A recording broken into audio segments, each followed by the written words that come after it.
CPL untuk terpenoid dalam hal ini untuk fitokimia adalah mengenai penggolongan terpenoid berdasarkan strukturnya nanti. Jadi kita kemarin mungkin kalian sudah dapat struktur kalau sudah dilakukan ya struktur golongan metabolit yang lain gitu. Jadi nantinya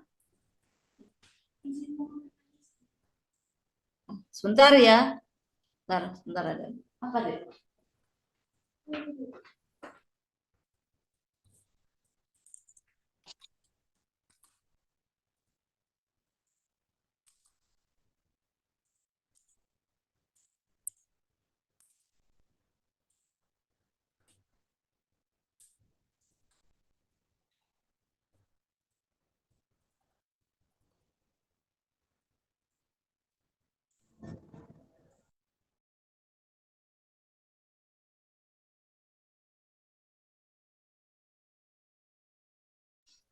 Ditutup ya, Dek. Ya.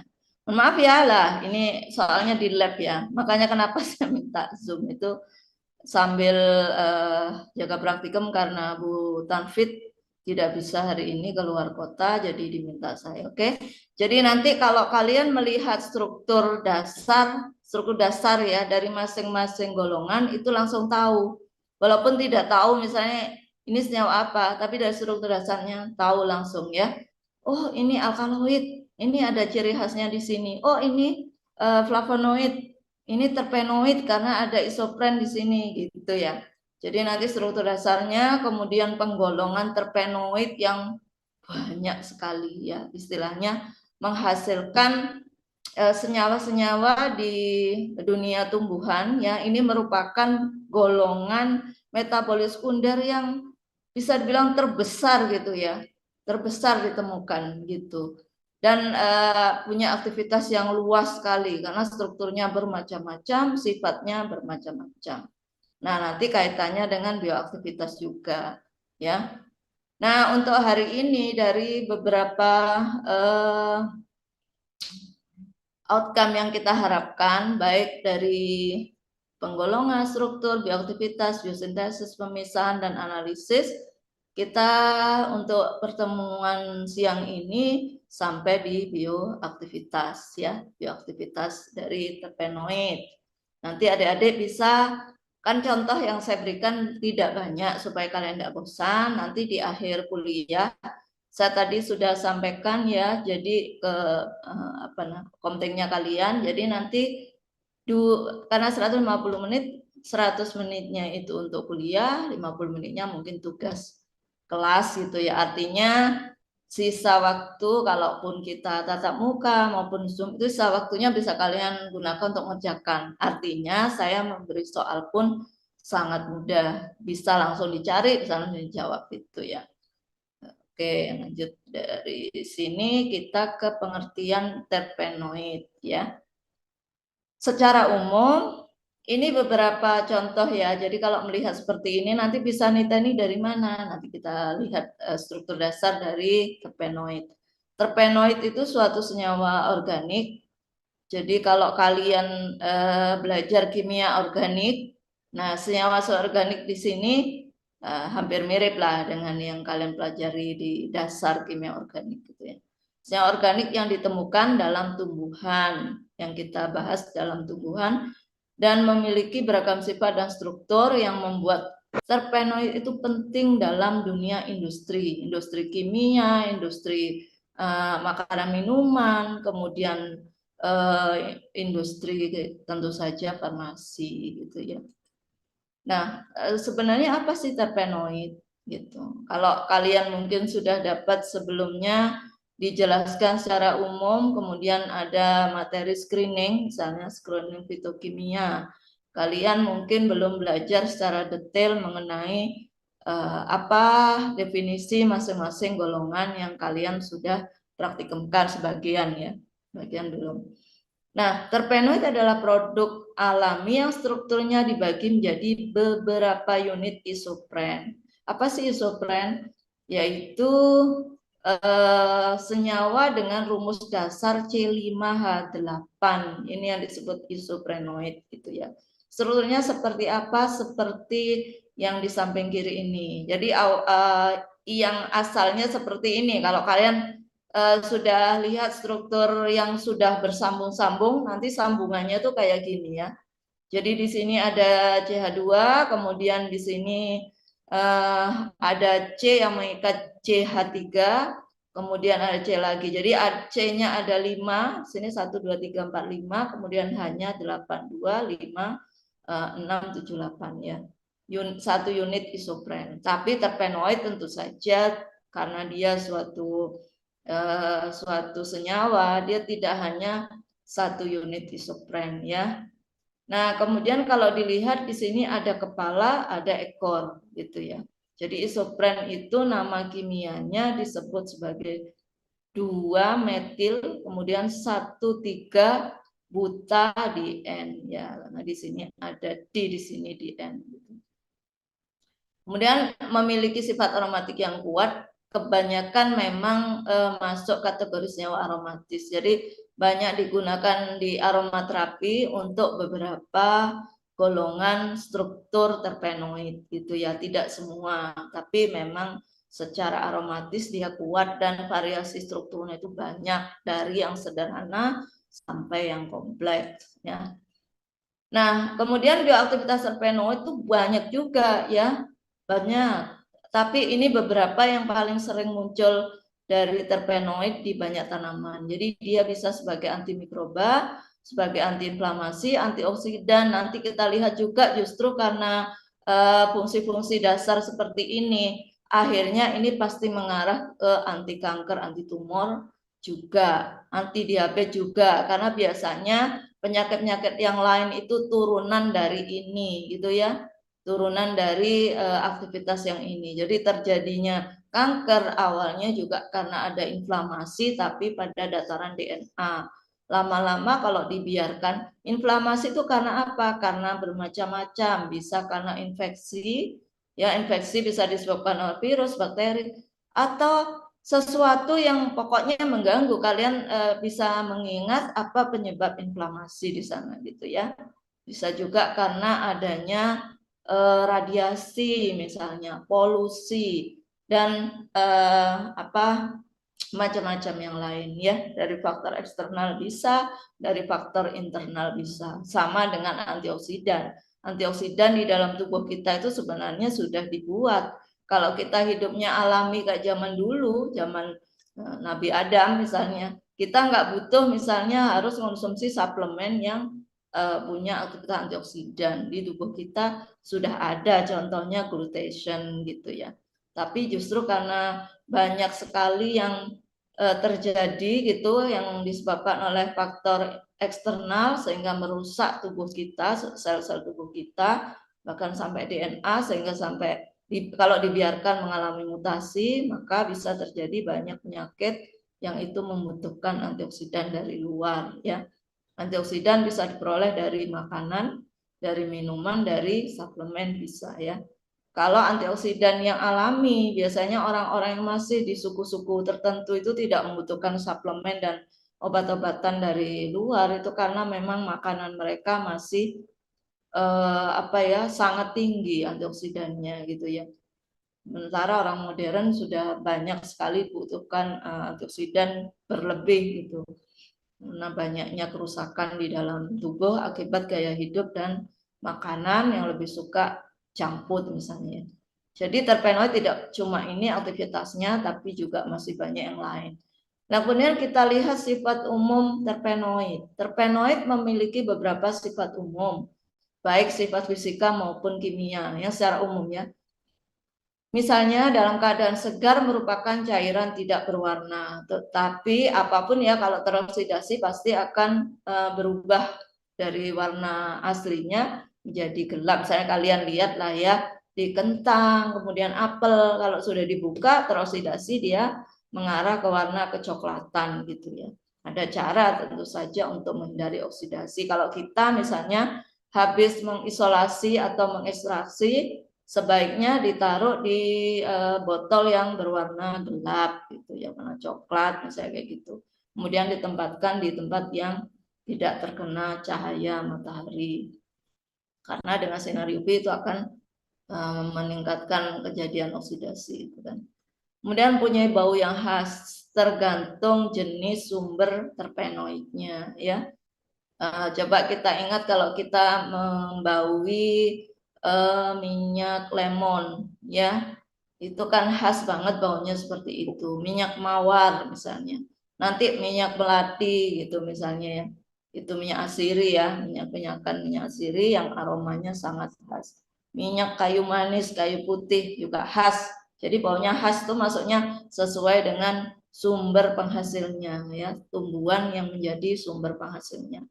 Indeks biasnya tinggi, kemudian kebanyakan optik aktif. Untuk beberapa hal istilah yang memang sudah kalian kenal di kimia organik ya, nanti tidak akan saya jelaskan, kita lebih fokus ke struktur dan lain-lainnya, analisis secara umum materi mengenai terpenoid dan steroid itu.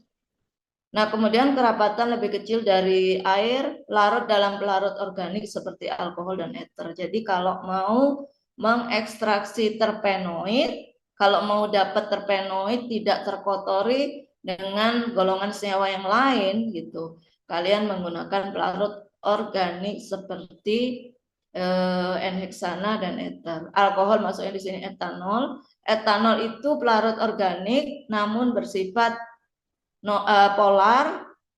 Polarnya beda dengan air, sama-sama polar. Metanol, etanol, air sama-sama polar, tapi pelarut organik etanol ini punya kelebihan, dia pelarut universal, bisa menarik hampir semua metabolit gitu ya. Nanti kalau untuk memurnikan, misalnya saya hanya membutuhkan terpenoidnya ya, dari etanol tadi kita tambahkan pelarut non polar ya, non polar dikocok nanti akan memisah karena N-heksana misalnya tidak bercampur dengan pelarut polar, jadi tidak bercampur dengan etanol, akan terjadi dua lapisan.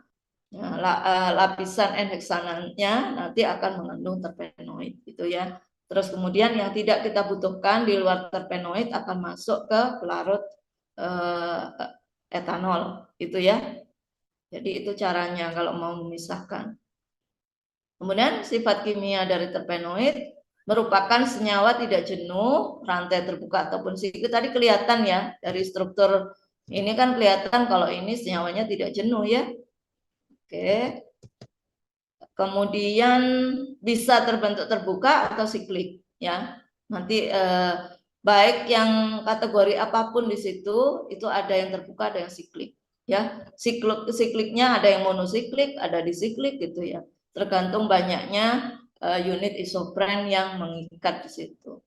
Kemudian isoprenoid kebanyakan bentuknya kiral dan terjadi dalam bentuk enantiomer ya, kalian paham yang ini sudah dipelajari di kimia organik waktu pelajaran kimia organik maupun sintesis obat. Nah, kemudian untuk penggolongan terpenoid berdasarkan jumlah unit isopren ya.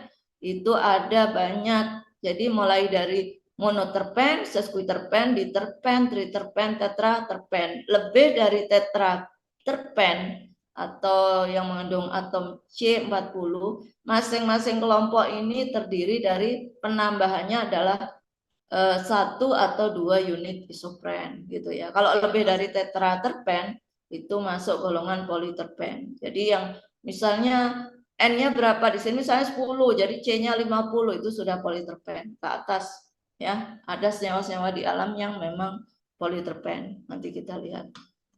Nah, monoterpen atom C-nya itu ada 10 ya. Artinya ada 2 unit isopren karena tadi kita kenal 1 unit isopren terdiri dari C-nya 5, hanya 8. Artinya kalau unit isopren ini 2 yaitu monoterpen, C-nya 10 hanya ada 16 gitu ya.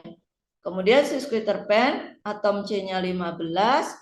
Kemudian unit isopren yang berikatan itu ada 3. Ya. Nanti masing-masing ada contohnya. Kemudian di terpen atom C-nya 20, kemudian dia berarti terdiri dari 4 unit isopren ya. Kemudian triterpen yang sering kita kenal ya, banyak senyawa triterpen ini yang masuk kategori obat, yang lain juga gitu ya. Nanti di sini itu lebih spesifik khas gitu.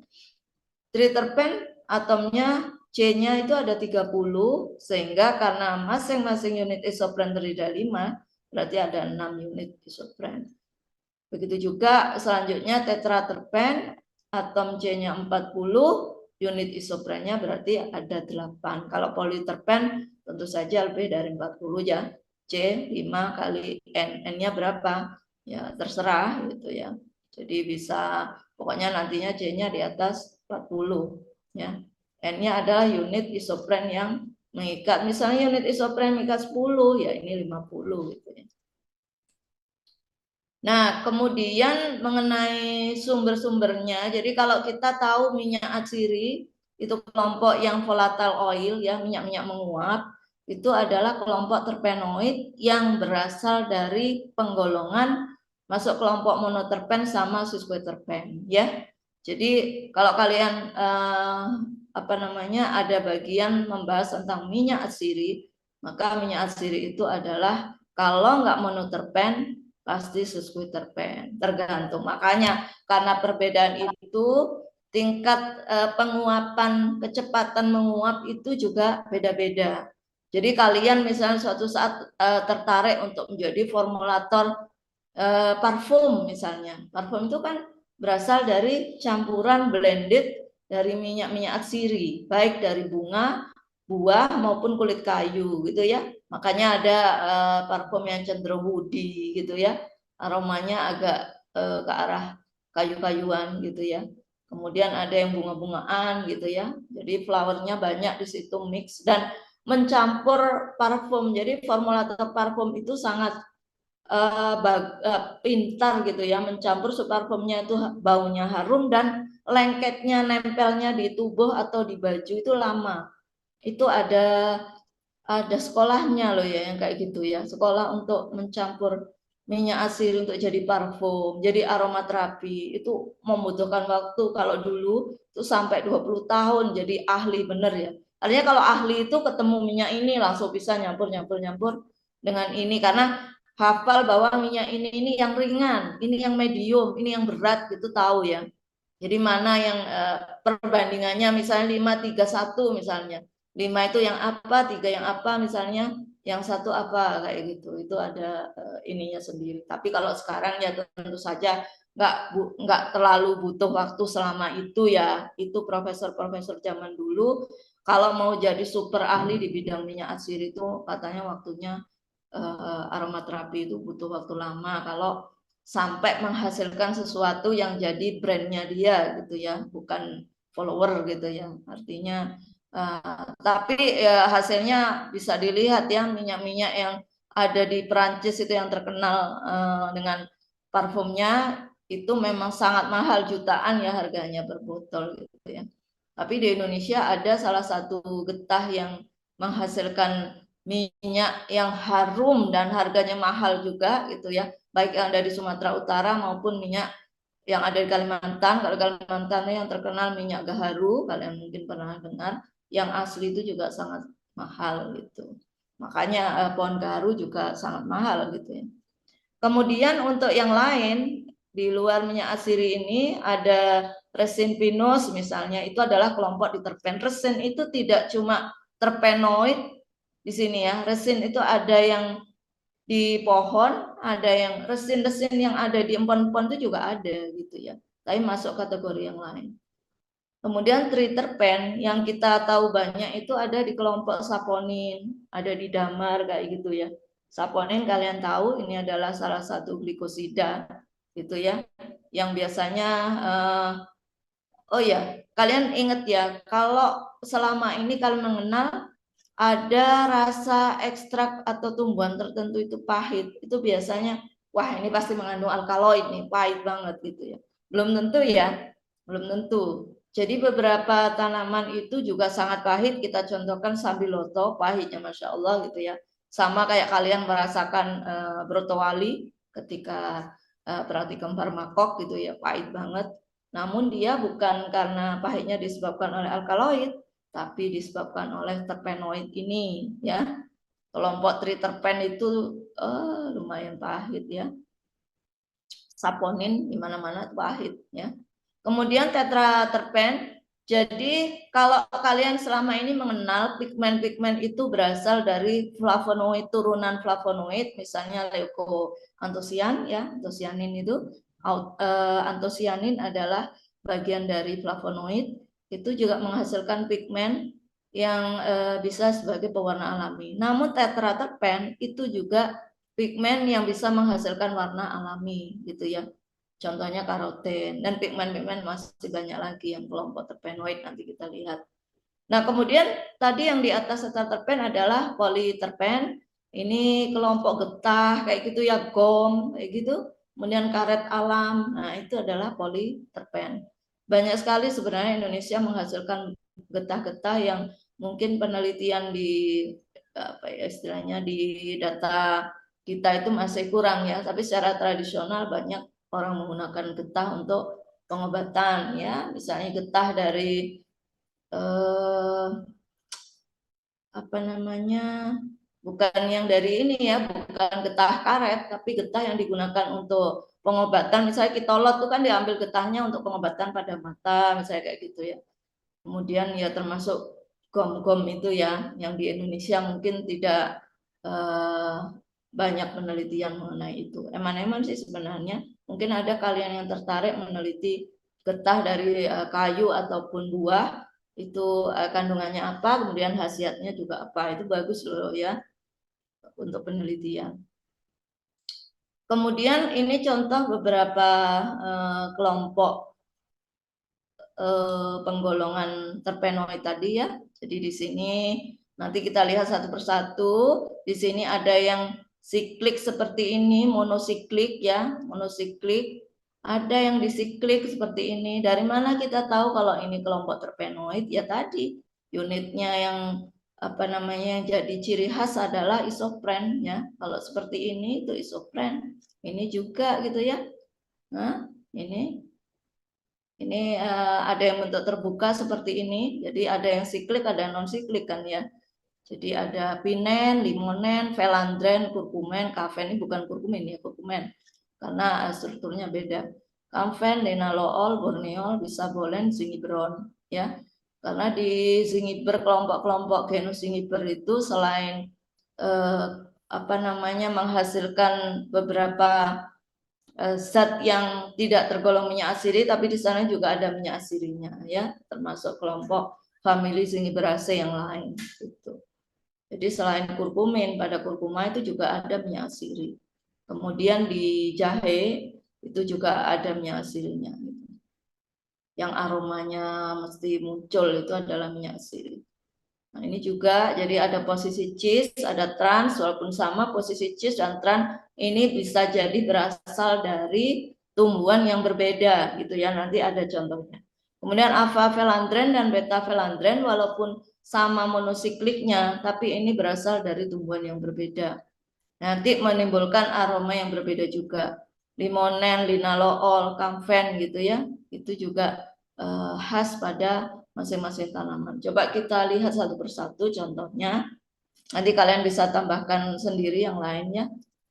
Jadi terpenoid yang paling sederhana itu adalah monoterpen. Ya, walaupun dibilang sederhana karena hanya ada 2 unit isopren di situ gitu, tapi variasi strukturnya juga banyak itu ya. Justru itulah kenapa terpenoid dibilang sebagai metabolit yang sangat paling besar di dunia tumbuhan gitu ya.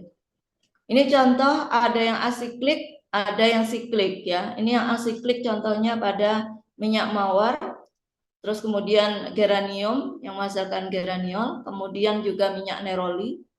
Ini nerol gitu. Apa bedanya ini nerol dengan geraniol? Kalian lihat kalau dari sisi struktur itu sama ya, sama, cuman pada posisi cis dan trannya itu beda gitu ya. Ini. Nah, maka dengan perbedaan yang bisa dibilang sebenarnya perbedaan itu hanya pada posisi ya. Dalam hal jumlah CH-nya sama gitu ya. Namun pada kenyataannya ini menghasilkan aroma yang berbeda. Minyak mawar pasti baunya seperti yang Anda kenal misalnya. Nerol juga lain gitu. Aromanya jadi beda gitu. Ya, perbedaan posisi menghasilkan aroma yang berbeda, sangat berbeda ya.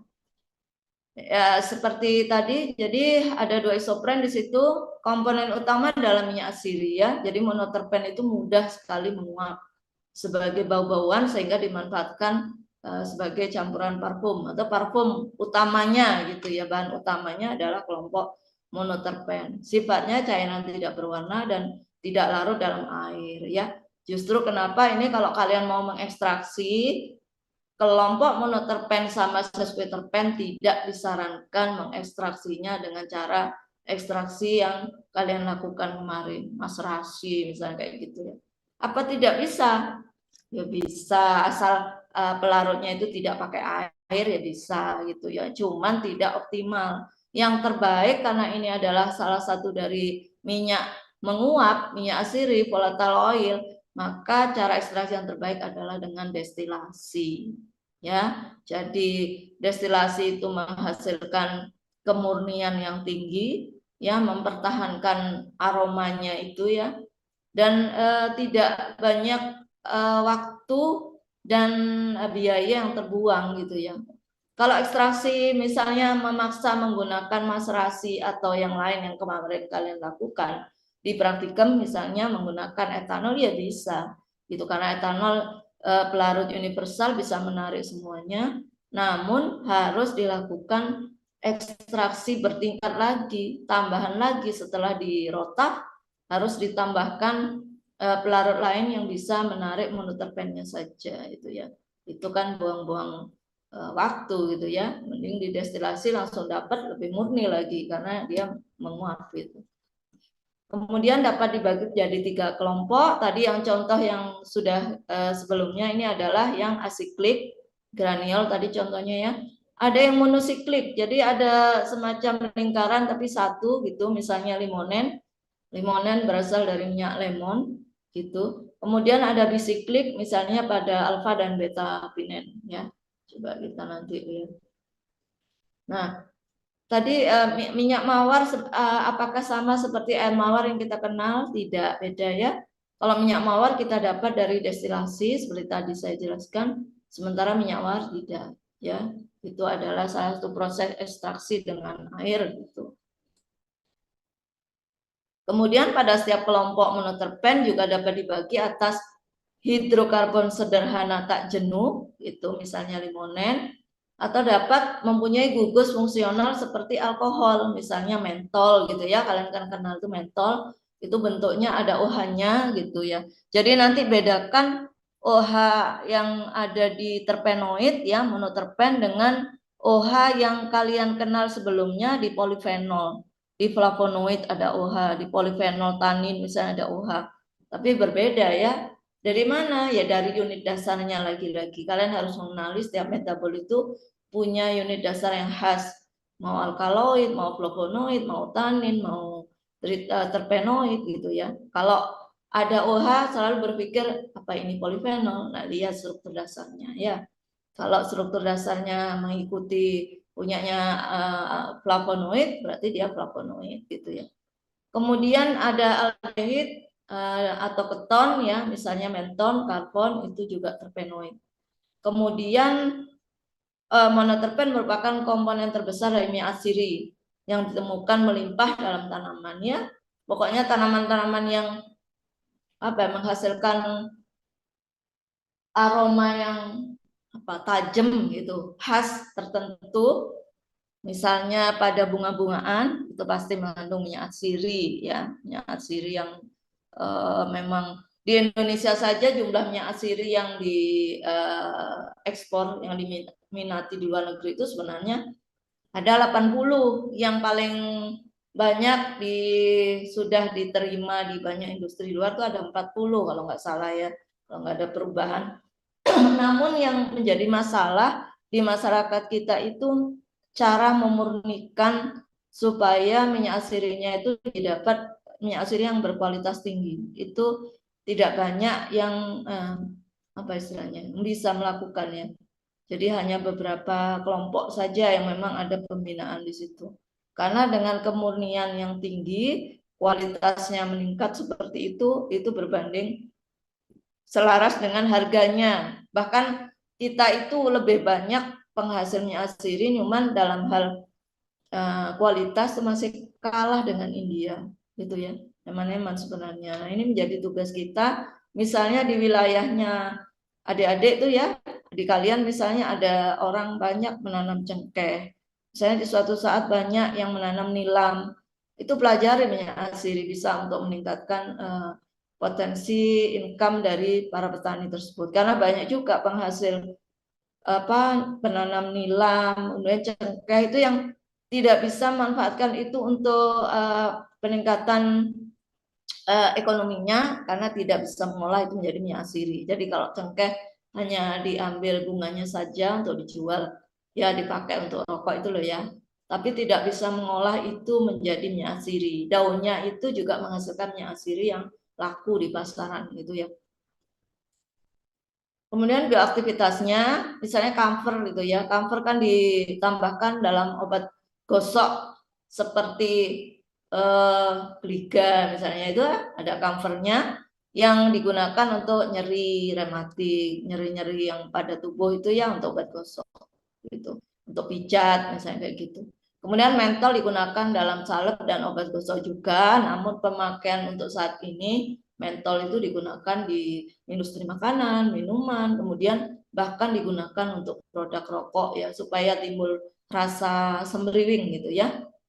Nah, tapi di sisi lain juga masih ada di beberapa obat gosok, minyak-minyak gosok untuk pijat misalnya, atau di salep-salep untuk menghilangkan rasa sakit pada otot-otot gitu ya.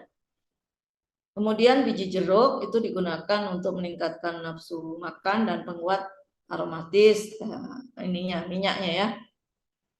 Limonen dalam jeruk juga, kulit jeruk berfungsi melancarkan peredaran darah, meredakan radang tenggorokan dan batuk, dan bahkan bisa menghambat pertumbuhan sel kanker. Saya berharap, saya dulu punya beberapa bimbingan yang konsen untuk meneliti aktivitas minyak asiri ya. Moga-moga kalian ada yang tertarik untuk mengembangkan minyak asiri untuk pengujian tertentu gitu ya. Karena prosesnya tidak sulit ya. Kalau misalnya kita belum punya ekstraktor, itu bisa ke THP ya, di pertanian ada. Kemudian kita destilasi di sana, nanti bisa di apapun, banyak penelitian tentang minyak asiri. Entah tentang rendemennya, nanti diuji aktivitasnya misalnya untuk anti bakteri atau anti kanker, bisa untuk yang lain, misalnya untuk bagaimana kalau digunakan untuk terapi antidepresan misalnya. Bagaimana caranya ya, nanti dilihat di artikel yang membahas itu ya. Nah, kemudian limonen berfungsi untuk campuran ini tadi ya. Limonen selain digunakan untuk obat, dia bisa juga dicampur pada bahan makanan, kosmetik. Kalian lihat beberapa apa ya namanya, cake misalnya ya, itu dicampur apa ya istilahnya, dicampuri limonen supaya baunya harum kayak jeruk gitu. Kemudian di kosmetik, di minuman misalnya ada juga ya, dia sebagai perasa dan aroma tambahan itu supaya baunya harum ya. Kemudian di permen juga kayak gitu. Nah, kemudian di sini ada juga ya, tadi ya ada yang terbuka, jadi ini asiklik, kemudian ada yang bentuk siklik ya, seperti ini. Jadi ini timol ini terpen bukan kalau melihat strukturnya. Ada yang bisa? Ini bukan terpen ya, bukan terpen. Kenapa? Karena strukturnya bukan isopren, bukan ini ya. Nah, coba dilihat, ini fenol ini. Nanti jangan ketipu ya kalau melihat ini sama ini dikira sama, beda ya.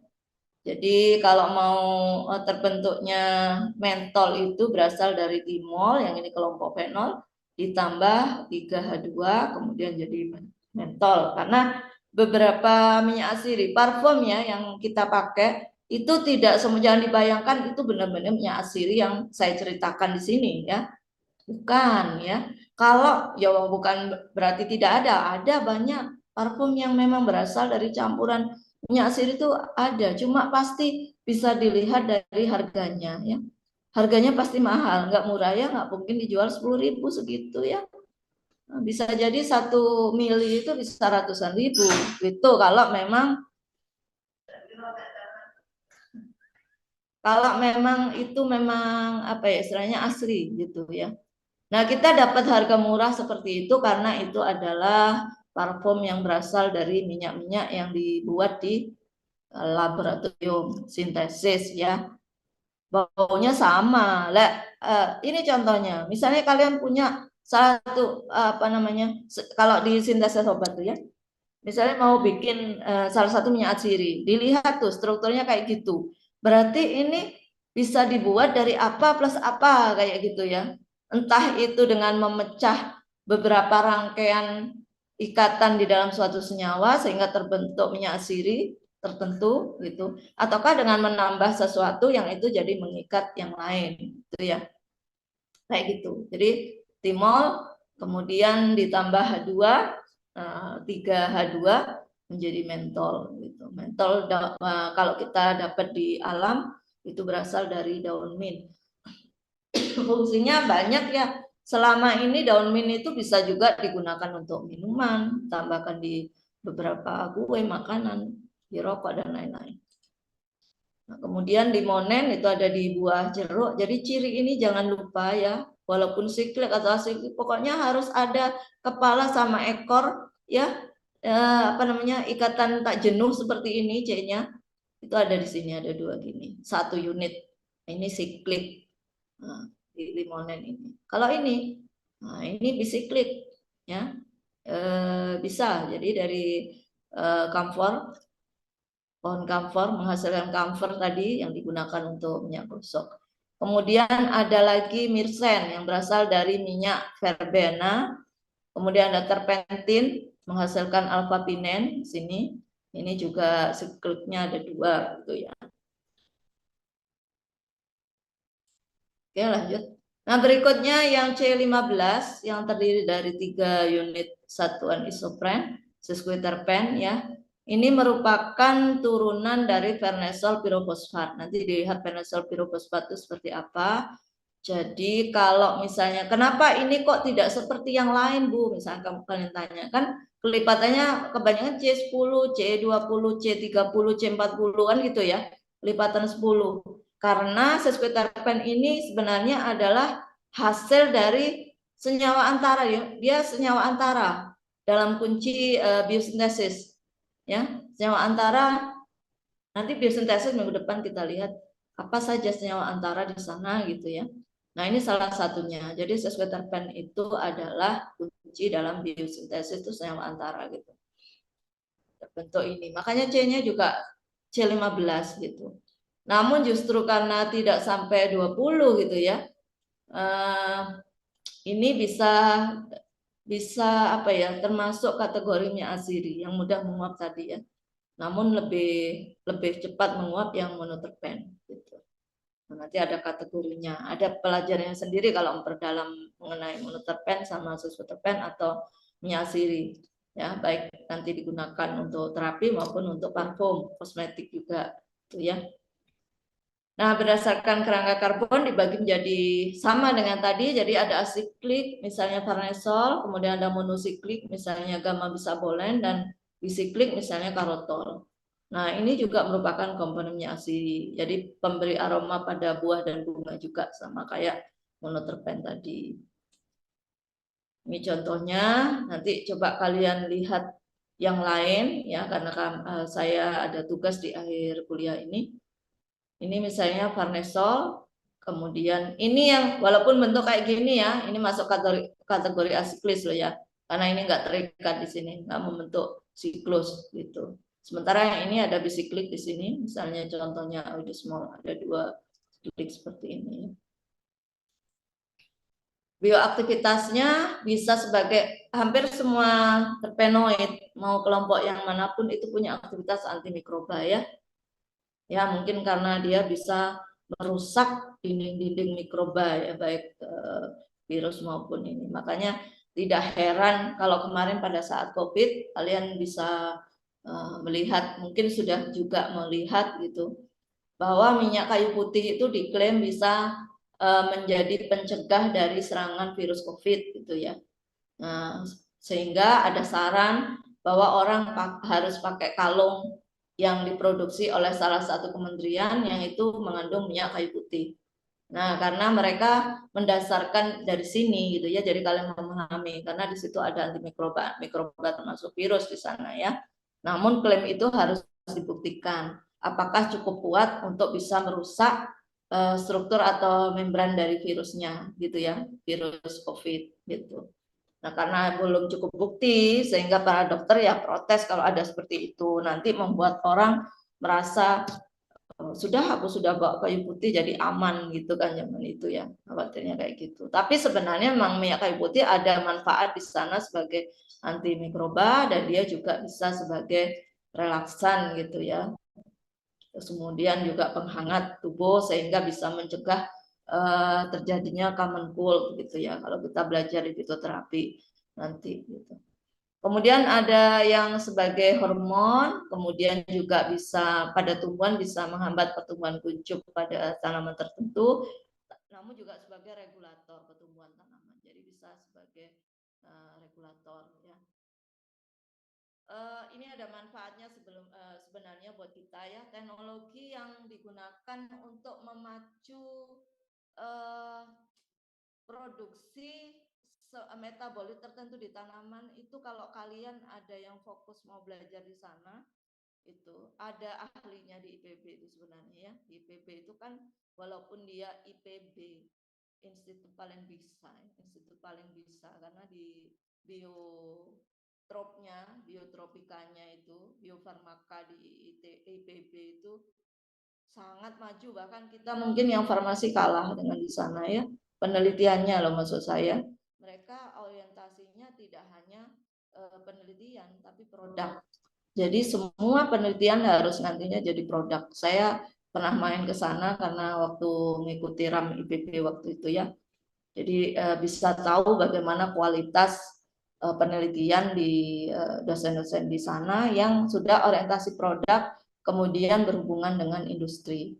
Ya, itu keuntungan mereka ada link dengan industri gitu ya, sehingga produk mereka bisa diproduksi kemudian mereka punya pojok botani istilahnya ya.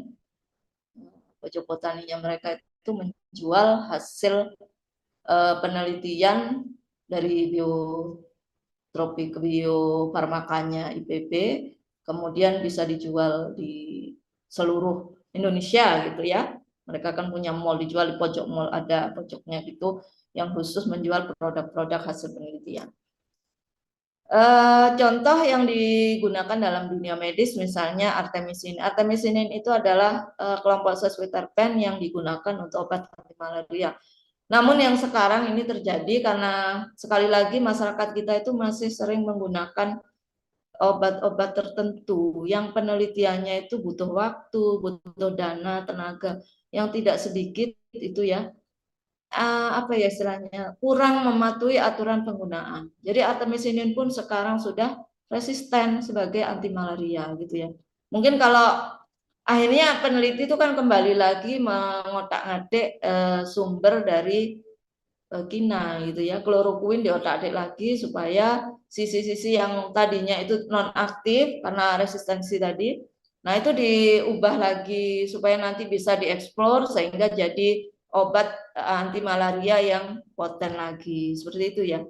Mungkin artemisinin kalau ada yang otak-atik mungkin digugus ininya, coba diganti ini atau ditambahkan ini gitu, bisa aktif lagi sebagai obat anti malaria. Ini sudah resisten loh ya.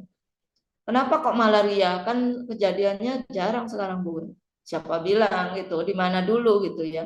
Malaria masih merupakan salah satu penyakit yang kalau sudah terkena, terutama di wilayah tertentu ya, kayak di Sumatera, di Papua terutama gitu, kan kasusnya masih tinggi gitu ya.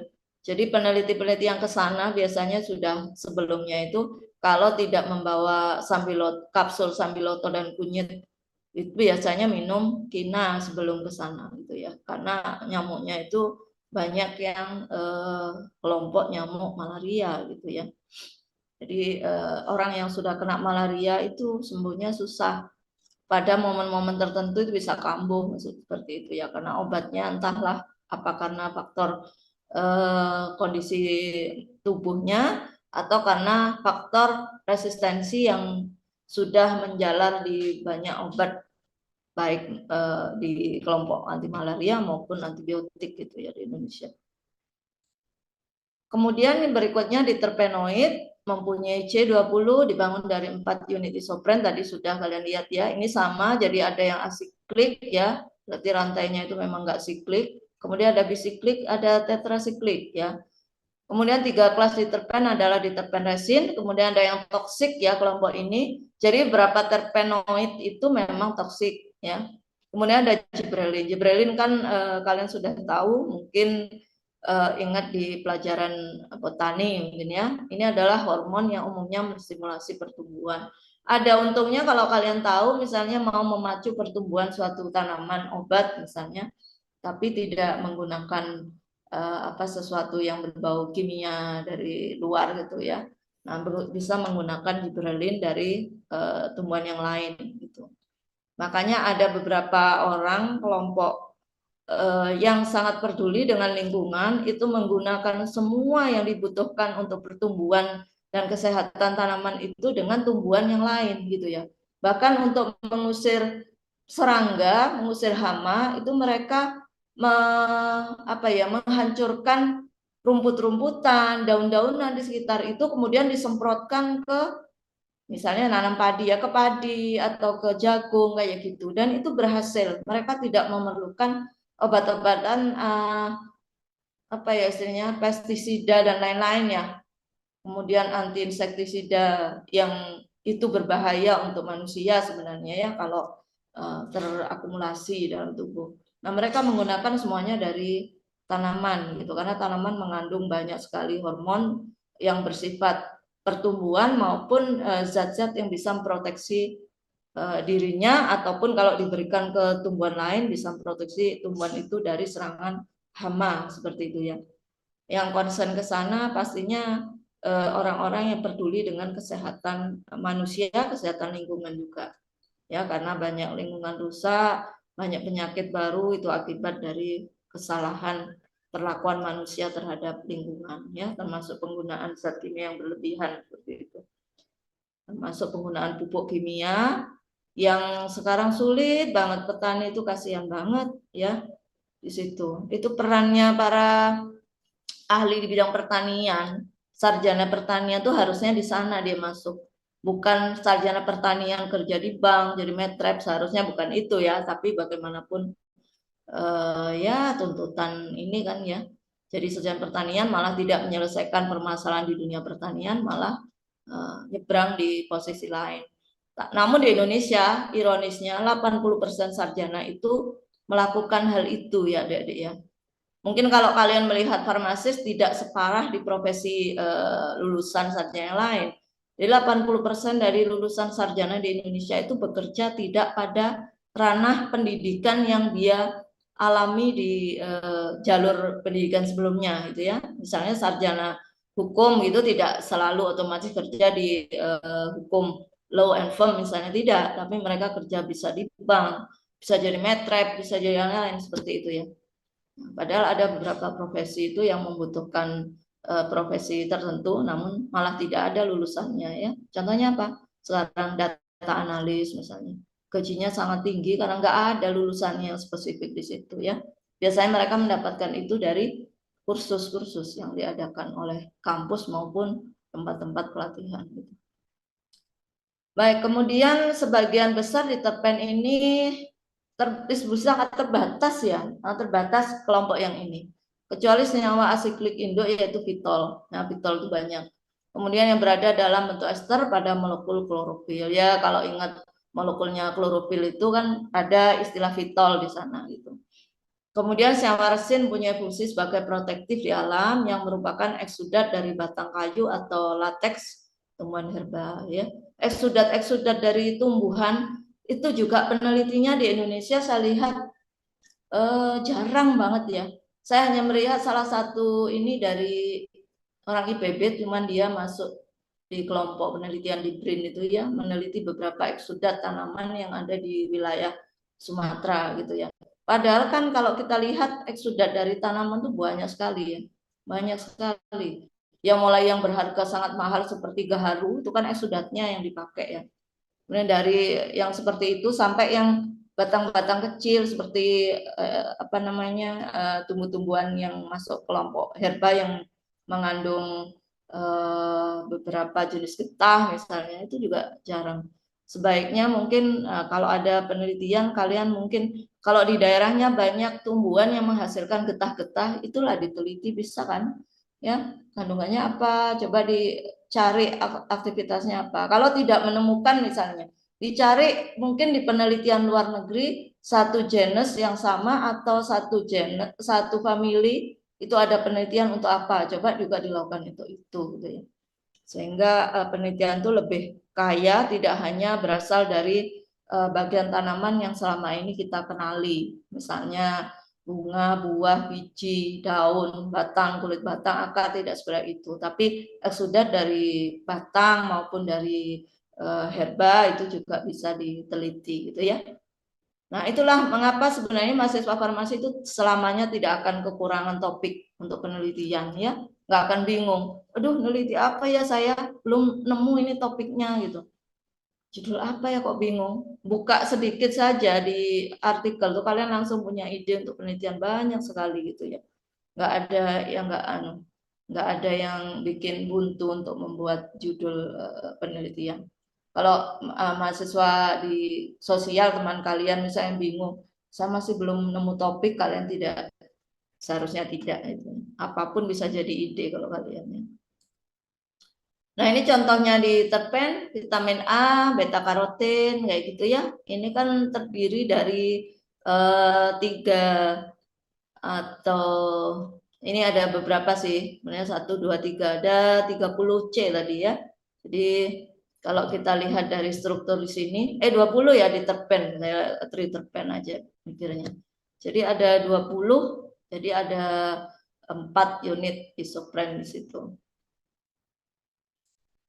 Nah, kemudian ada retinen, monosiklik literpen di situ. Ada 1 siklik di sini, kemudian sisanya ini adalah asiklik ya. Contohnya retinen. Nanti masih banyak contoh yang lainnya. Kemudian ada resin, asam abitat misalnya, ini ada trisiklik diterpen ya. Bioaktivitasnya itu ada kelompok diterpen yang toksik, misalnya Gryanotoksin gitu ya, yang terdapat pada daun berbagai kelompok rhododendron dan kalmia. Nanti dilihat gambarnya kalau kalian penasaran, mungkin saya tambahkan juga nanti minggu depan. Nah, senyawa ini menyebabkan sifat racun pada daun tanaman tersebut.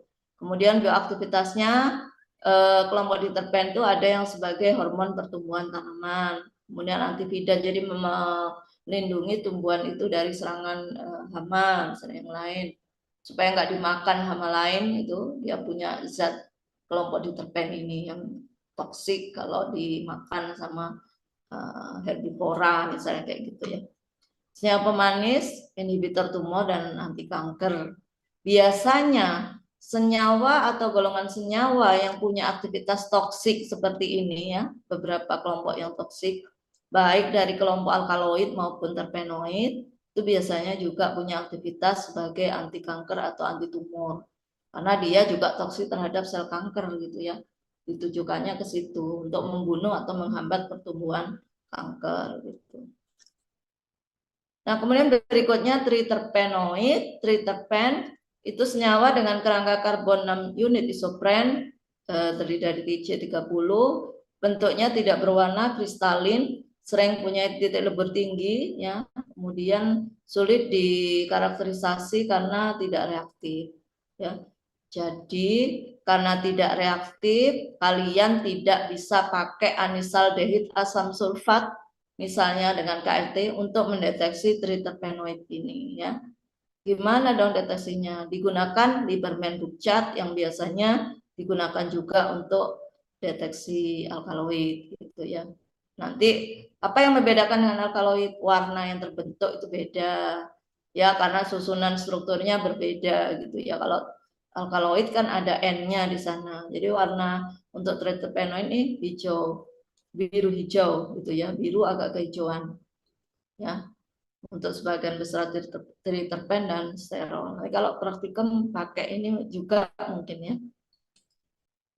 Kemudian dibagi menjadi 4 kelompok senyawa ya. Ada triterpen yang sebenarnya triterpenoid itu, kemudian ada steroid, kemudian saponin ini ada saponin terpenoid, triterpenoid, ada saponin steroid gitu. Nanti bedanya apa? Ya dilihat lagi apa sih yang jadi ciri saponin gitu. Kemudian glikosida jantung itu juga kelompok triterpenoid. Tapi ini mungkin dibahas sendiri ya. Nah, contohnya adalah alfa dan beta amirin serta turunannya, turunan asamnya. Kemudian ada asam ursolat. Kalian tahu berapa tanaman mengandung asam ursolat dan asam oleanolat itu yang merupakan pentasiklik ya, triterpen. Kemudian senyawa tersebut dan turunannya terdapat pada lapisan lilin daun. Misalnya jadi daun-daun seperti daun talas itu ya, kalau dikasih air kan langsung hilang itu, airnya jatuh gitu, karena di daunnya ada lapisan lilin tadi. Dan buah seperti apel, pir gitu dapat berfungsi sebagai protektif repelan terhadap serangan insekta dan mikroba gitu ya.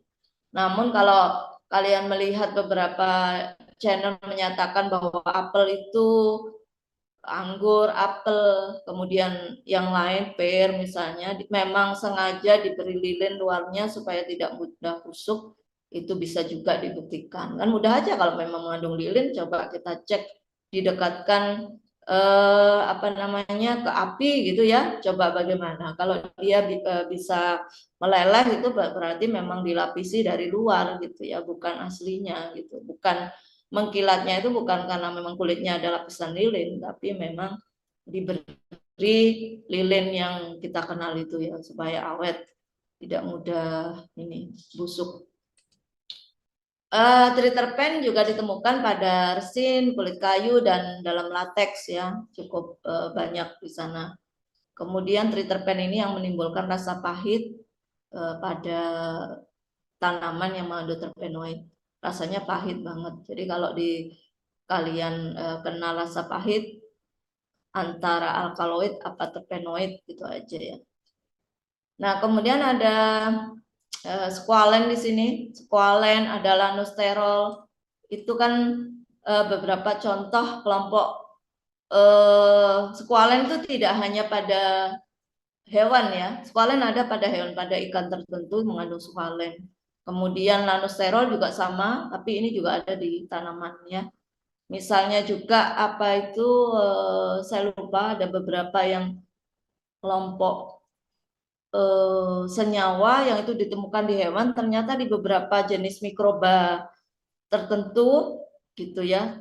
Bukan maksudnya bukan mikroba, tapi kelompok alga, kemudian lichen itu juga ada yang mengandung itu. Jadi penelitian seperti ini bagus sekali gitu ya. Karena kita jangan sampai membutuhkan squalen misalnya memburu ikan paus gitu ya di ini terus.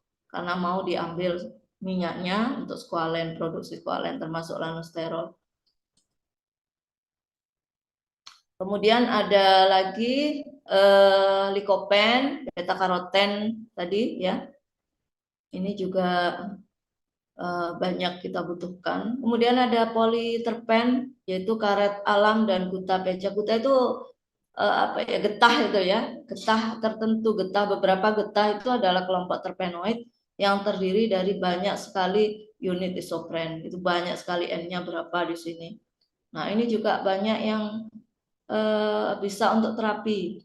Maksudnya berguna di dunia kefarmasian, cuman penelitiannya mungkin yang kurang di kita di Indonesia.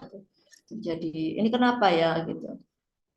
Nah, sementara di tempat lain gom-gom itu diproduksi di luar gitu, di luar negeri, kemudian kita impor ke sini. Sementara mungkin kalau kita cari di beberapa jenis getah di Indonesia mungkin bisa menghasilkan seperti itu gitu ya, tapi belum.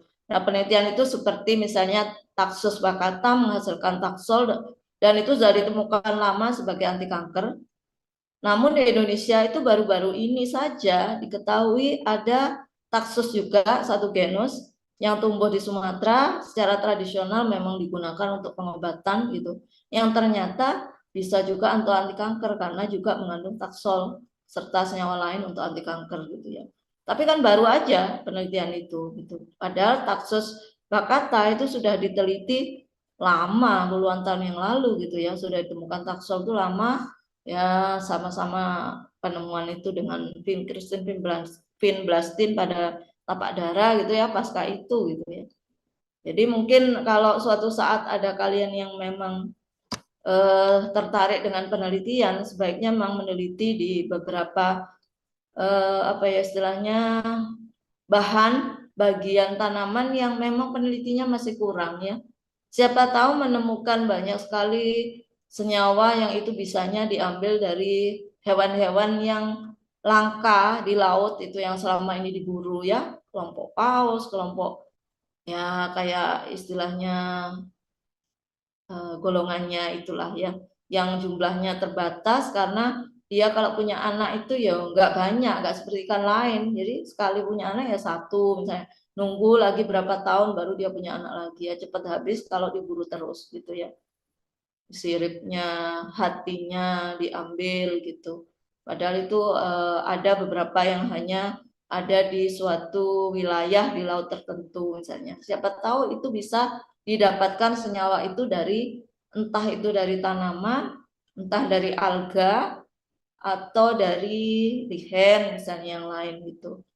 Nah, penelitian untuk itu kan selama ini kan hanya fokus di tumbuhan darat, tumbuhan laut belum ya, sedikit yang mengeksplor gitu, masih sedikit yang dieksplorasi. Kemudian juga ke tumbuh-tumbuhan tingkat rendah, bukan spermatopita gitu ya, itu masih jarang.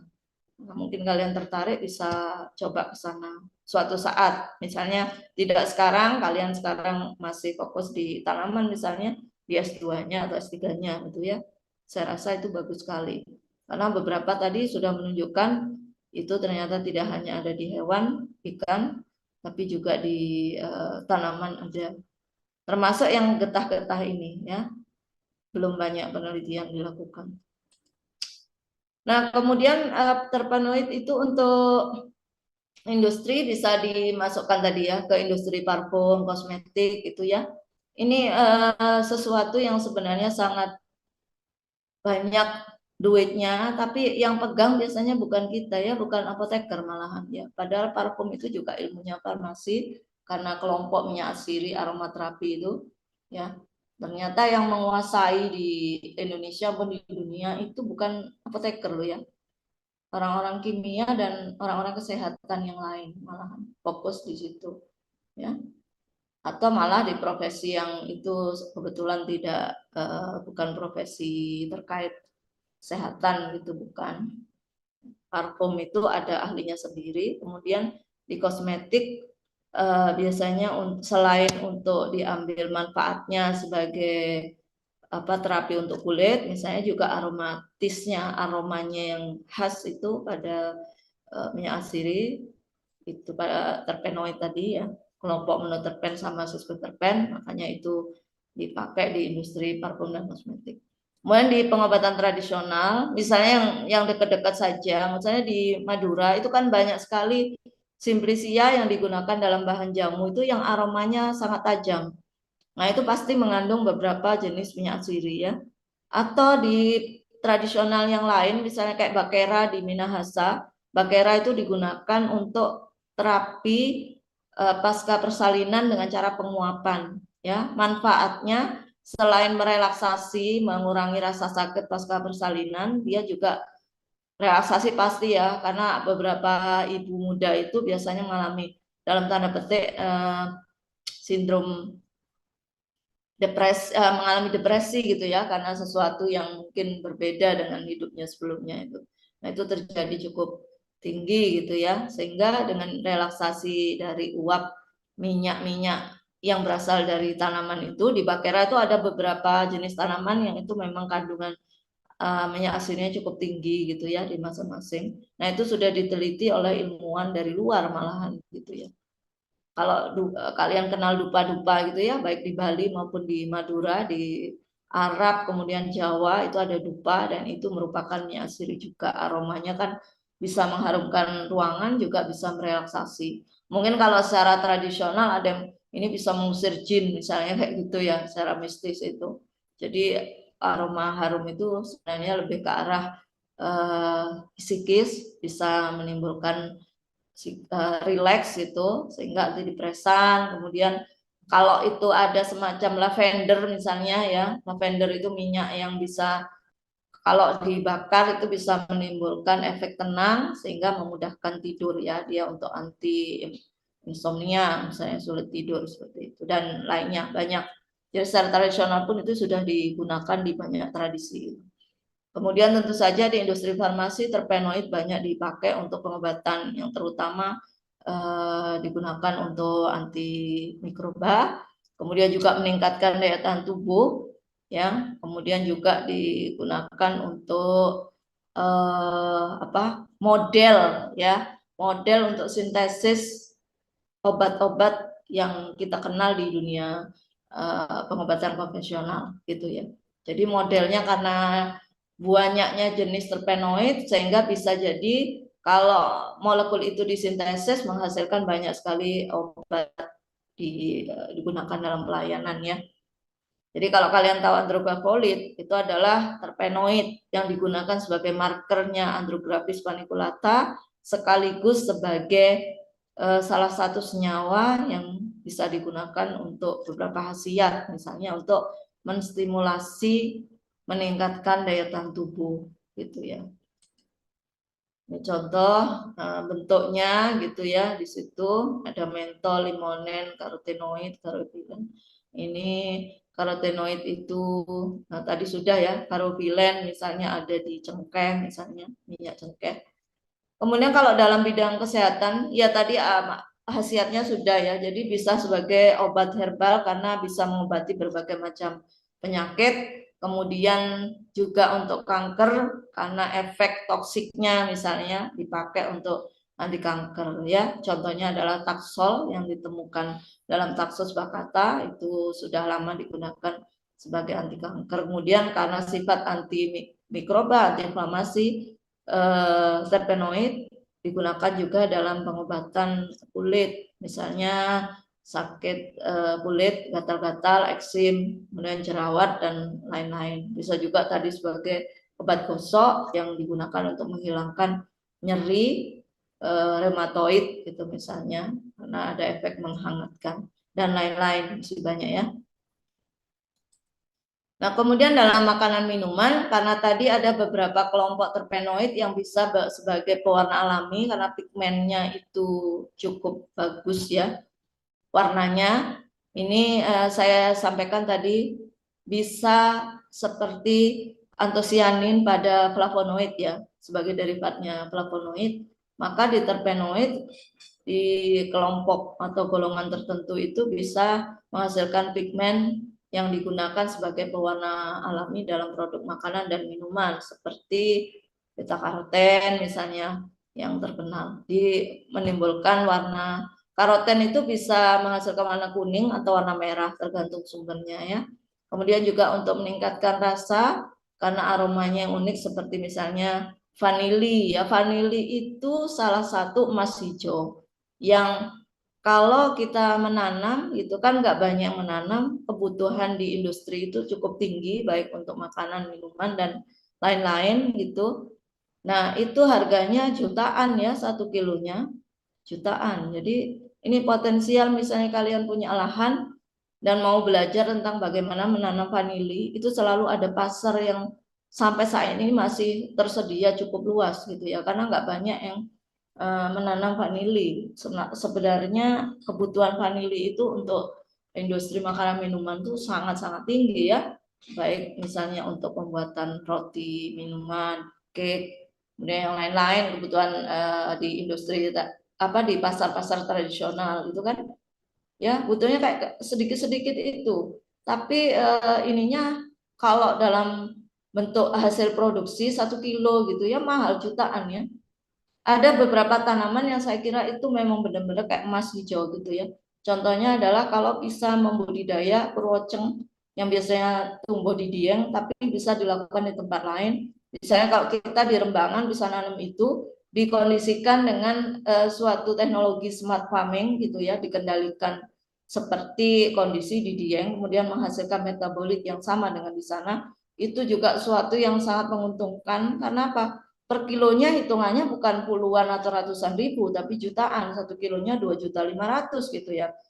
Nah, kalau 1 hektar menghasilkan berapa ton gitu, bayangkan sekali panen, gitu kan ya. Ada beberapa, termasuk vanili ini. Ada beberapa tanaman lain yang layak untuk kita budidaya, gitu ya, termasuk gaharu itu. Karena ada gaharu di hutan itu banyak mengalami kerusakan karena ya diambil terus, tapi nggak ada budidayanya gitu ya. Kalau di Jember ini sudah ada kelompok petani gaharu yang saya kira karena ada yang apa istilahnya memberi training bagaimana cara membuat gubal misalnya kayak gitu ya, getah yang diambil itu supaya produksinya tinggi, ada yang membimbing, mendampingi, itu sangat bagus kalau dikembangkan.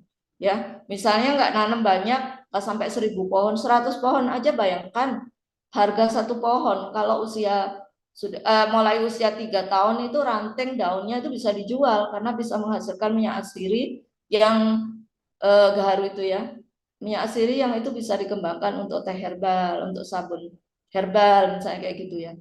Apalagi yang nanti misalnya kalian nyimpennya untuk pendidikan anak-anaknya 20 tahun mendatang. Jadi gaharu yang berusia 20 tahun itu hitungannya ya jualnya itu dalam kayunya itu dikeloni gitu loh ya adik-adik ya.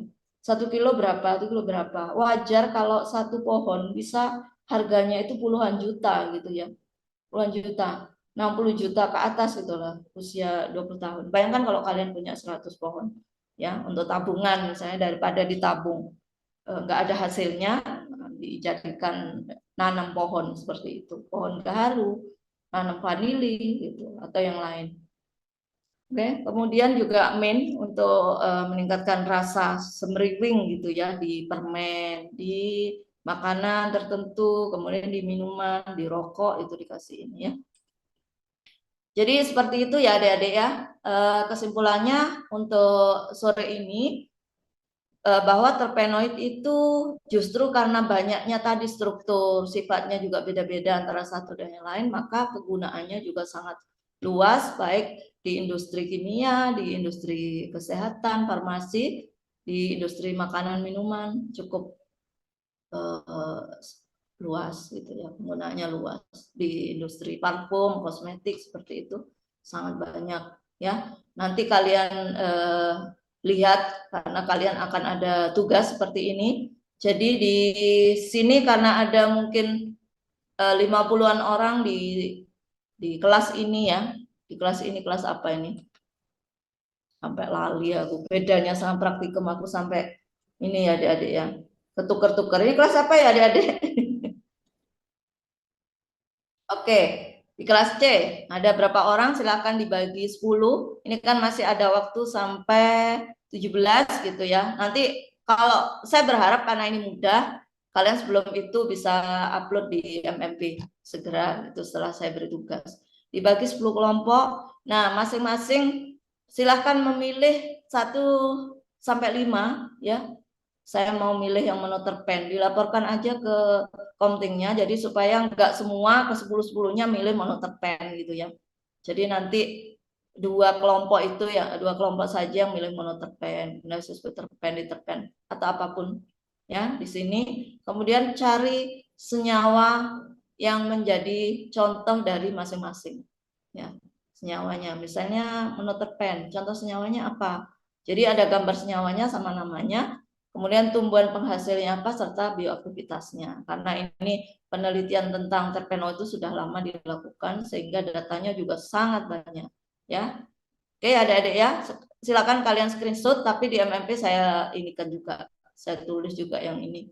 Yang jelas dibagi sekarang, nanti mungkin 20-30 menit kalau kalian kelompoknya itu dibagi, misalnya kamu nyari contoh senyawa, aku nyari tumbuhan penghasil, yang satunya bioaktivitas.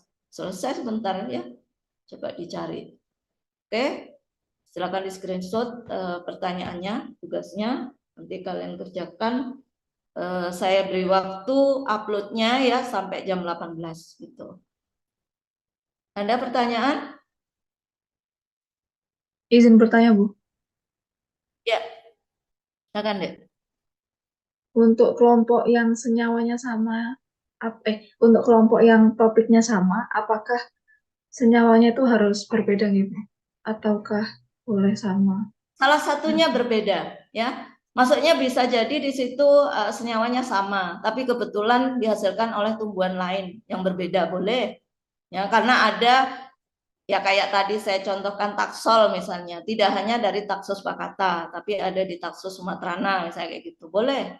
Misalnya ketemunya kalian nggak janjian, senyawanya sama, tapi bisa jadi kan penghasilnya bisa beda atau bioaktivitasnya terserah. Pokoknya nggak persis sama plek gitu loh, Dek ya. Nek sama berarti kan contohan gitu. Jadi salah satu bisa sama bisa beda. Misalnya kalian menemukan di salah satu tumbuhan itu senyawanya ada beda gitu ya sama punya temennya, silahkan gitu. Jadi karena terpenoid dalam tanaman itu sangat tinggi gitu, jumlahnya sangat banyak, dalam satu tumbuhan bisa jadi tidak hanya satu jenis terpenoid.